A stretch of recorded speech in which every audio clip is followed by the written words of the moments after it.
அந்த வலிமாவிற்கு ஏழைகள் குறிப்பாக அழைக்கப்பட வேண்டும்.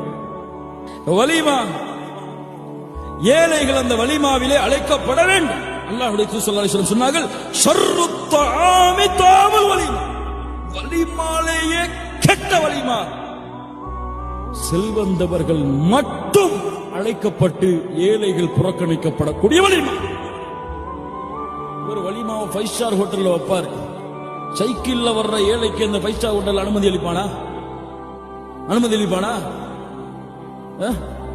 அனுமதி அளிப்பானா? எப்படி அந்த ஏழை கண்ணியப்படுத்தப்படுவான்? ஏழைக்கு என்ன சாப்பாடு? வலிமால மிஞ்சி போனதை பொட்டணம் கட்டி அனுப்பி விடுங்கம்மா அவங்களுக்கு. ஏய், நீ என்ன உட்கார்ந்து இருக்க? எல்லாம் பணக்காரங்க. மாஷா அல்லாஹ், இந்த சமூகம் பாருங்க. அல்லாஹ் ரப்புல் ஆலமீன் ஏழைகளுக்கு எங்கெல்லாம் கண்ணியத்தை கொடுக்க சொல்கிறான். உன் வலிமாவிலே ஏழைகளுடைய வீட்டின் கதவை தட்டி அழைத்து வா. அல்லாஹ் உனக்கு பரக்கத் செய்வான். அவர்கள்தான் அல்லாஹ்விற்கு நெருக்கமானவர்களாக இருக்கலாம்.